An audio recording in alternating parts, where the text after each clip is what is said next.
Welcome back. Within this past week alone, I've heard the term extremism on television, read it in the newspaper, and have used it in discussions with friends. We have become so used to hearing and using this term as part of our daily language that we never stop to question what it truly means. So let's ask ourselves today, what is extremism? What are the root causes of extremism? I had the pleasure of discussing this topic with Imam Omer Bajwa, coordinator of Muslim life in the Chaplain's office at Yale University. Here is my interview with him now. Welcome to the show, Imam Omer. So you recently participated in a panel that discussed the psychology of extremism, and we don't often hear about the psychology of extremism. So let's start with the basics. What is extremism? Extremism, as the panel was organized by a Muslim psychologist, and I put that in context. That is the angle that we took was looking at it within sort of the language and literature of psychology and those parameters. It's that we have sort of normative behavior, or we would call mainstream behavior, when it comes to religious practice, religious observance, and extremism is really when you go outside of those parameters. And there's clinical definitions for this, et cetera, et cetera. We have religious definitions for it, and I think it was by the Khalil Center, which is a fantastic organization based in Chicago, USA, and they're doing like cutting edge work on developing a model of psycho-spiritual counseling. And I worked with their panel of psychologists and scholars, and I was invited to comment as a chaplain. And the idea is that, to be very real, today we hear more and more reports of young Muslims that are susceptible, that are gullible, that are influenced by extremist rhetoric, and specifically violent extremist rhetoric. So we know that this is not part of normal mainstream Islam. Why are young people susceptible to these kind of ideologies that are drawing them to violent extremism? And that's what we were trying to unpack and deconstruct and really get to the core of. And the problem that we're finding is that there's very little religious basis to any of this. In fact, the bulk of it is you have unstable people. They're mentally, psychologically, emotionally unstable at some level. We're finding issues from my work that as people become alienated and disconnected from their community, from their religious community, from their social community, is that they then end up becoming more susceptible to these kinds of the allure of this. So what I'm saying is that there's certain predisposing factors, and there's certain then external factors that that lead someone down this dark path. And it's not specific to just Muslims when you're talking about extremism, right? I mean, obviously in the media we hear about extremism in relation to Muslims, but this is a broader idea beyond religion, right? Definitely, definitely. And what we're finding is because of the historical moment that we're in right now, where the reality is there is conflict in the Muslim world that Western governments are engaged in, and that works into so much of the political rhetoric and the twisted discourse that's going on. That's where we are now in this historical moment. But that's not what we need to focus on. What we need to focus on is that what is happening sociologically, what is happening at a societal level. Why are people getting disconnected? You know, we're finding levels, and studies have been done on finding levels of extremism and violent extremism in parts of the Jewish community, in parts of the Christian community, and there's a whole host of factors why those are not gathering or garnering national media attention in the same way that Muslim extremists are. So what we do is we just need to sort of lay it all out there and be very analytical about looking at the problem. But it's that right now our media wants to focus on Muslim extremism, and we have to take it seriously. For people like that are community care workers like myself, that work with imams, that work with counselors, that work with a variety of people, that we need to tackle the problem. You mentioned a little bit about sociological factors and global political issues that are sort of creating these issues or root causes, for example. But can you go a little bit into what are these root causes that are causing these ideas of extremism to rise? Sure. I think there's two ways of sort of approaching that. One is like coming back to what I said before. We do have conflict in the world, in the Muslim world, with the Western powers, and so to be very frank about it, you have ample documentation now on YouTube and on social media of atrocities that are committed. People's homes being raided. We had the torture report that the Senate recently released, which is absolutely horrifying and graphic with what the American government did. They say that a significant percentage of these people that were captured, what they call extra rendition, that were tortured, were innocent, and you had them brutalized and dehumanized in the worst way possible. I mean that's ethically unacceptable, right? Especially for a government like the United States that claims to have the moral high ground, which is completely hypocritical and is forfeited now, unfortunately. But the point is that young people are seeing these things. They're seeing videos. They're seeing the reports are coming out. They're seeing the atrocities that are happening in Syria by the Syrian government against its people, and the list goes on and on. The point that I want to mention is that they feel completely powerless. They feel completely disillusioned and disenchanted and disenfranchised by this. And so, the zealotry with the psychological extremism works in there, that they feel that they have to do something.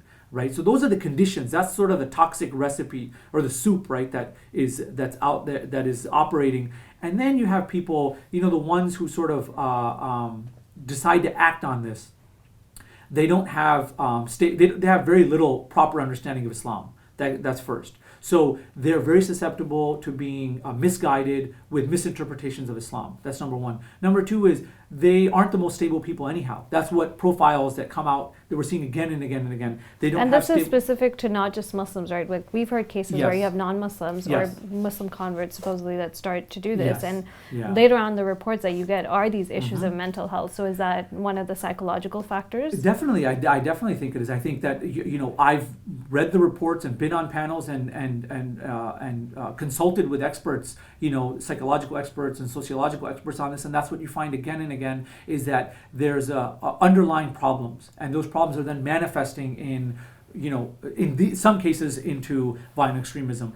It's part of a broader conversation, which is that what I want to look at is that where are our communities failing us? Why are we letting these people to slip through the cracks? Now, then that responsibility is on me as someone who works with the public on a day-to-day basis, and in other people that we work with mental health services, we work with psychological services, we work with different types of authorities.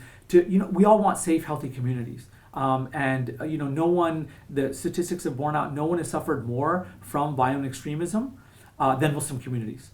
Because this is Muslim on Muslim violence in so many cases that's going on, and then you have an external factor when it gets to government conflict and foreign wars, etc., and it just becomes out of control.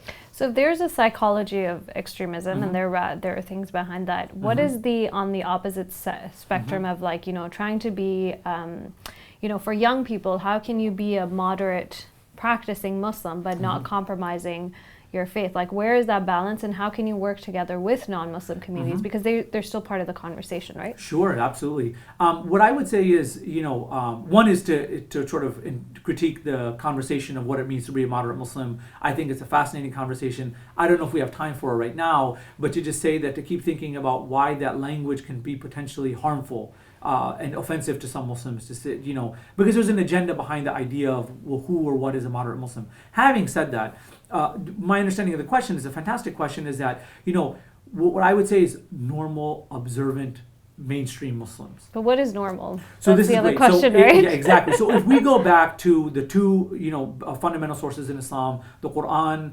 as scripture, and we go back to the prophetic method, it's called the Sunnah. You go back to those sources, honestly and intelligently. And what we find is that the Prophet Muhammad, peace and blessings be upon him, sallallahu, showed us, the most balanced way to live your life. And so we, look to scholars and theologians of religion to, interpret those and explain those to us and to model those. And we have wonderful examples. I mean, there's a plethora of examples of very prominent national and international scholars and theologians and ulama that are doing this. Also down at the local level, you have amazing examples in your local community and mosques that are doing this. I think the challenge is that that's not getting much press, and I understand why.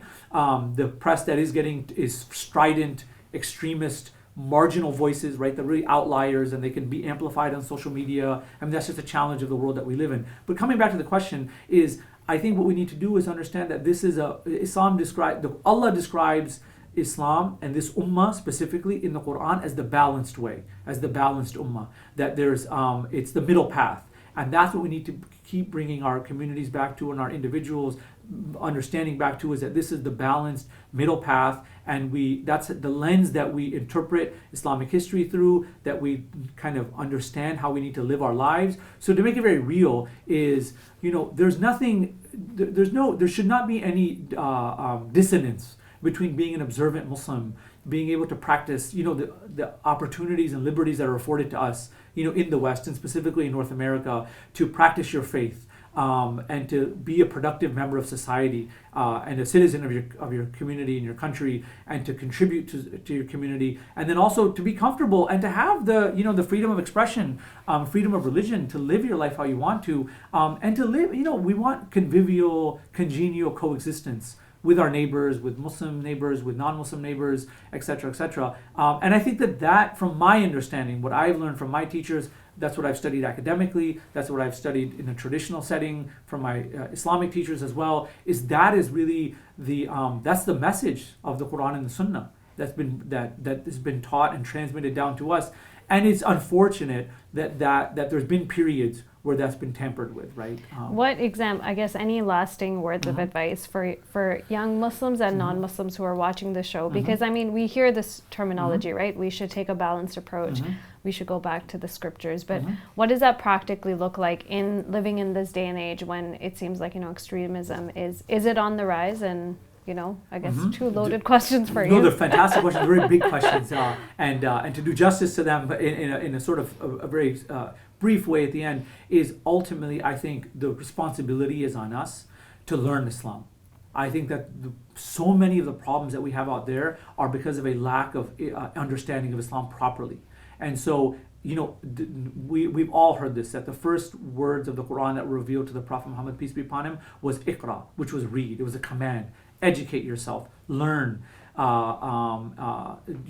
partake or enter into this journey, right? To this journey that's going to take you throughout your life of constant learning, what they call being a lifelong learner. And I think that this is especially, true for young Muslims that maybe haven't had the most exposure to proper Islamic education now, but they're in college, they're in university, they're young adults, they're young professionals, they have the vibrancy, they have the intellectual firepower to engage with Islam, to learn their tradition, to educate themselves on what Islam really is and then what Islam is not. And what we're finding, and once you do that, you'll see what you can contrast it with what Islam is not, and then it gives you the tools, right, to discern and to dissect what is the rhetoric out there. Right? Why are people being susceptible to these kinds of extremist, strident misinterpretations of Islam? And then you can go through and you can dissect all of that. And I think that's really important. Is extremism on the rise? To answer that part of the question, I think one could say is that we live in a world of extremes, and you can look beyond religion into looking at our social media, social discourse out there. You look at the way athletics are advertised, the way our culture is advertised. It's about extremism. It's about pushing the extreme boundaries, right, in everything, in advertising, in consumption, in sports, in athletics, and all of these kinds of things. That is, I think, troublesome. I think we need to ask why. That's unhealthy. That's unhealthy even besides from a religious, spiritual point of view. That's unhealthy in a psychological point of view. That's unhealthy and is not a holistic way of living your life in many other ways. And I think there are market forces behind this, right? Certain things sell, and we need to be aware of that, right? That goes to what I would say from being an educated Muslim to becoming an educated person and an educated consumer of information. And my media studies and training and experience has really taught me that we need to be critical consumers of information. This goes to our non-Muslim community as well, right? Absolutely. Working together and raising awareness. No, absolutely. And I would encourage them.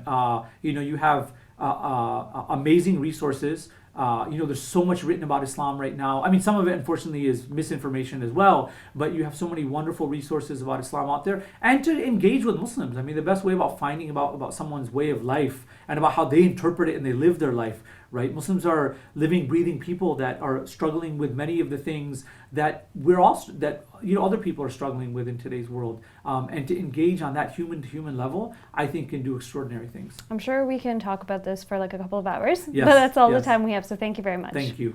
Thank you.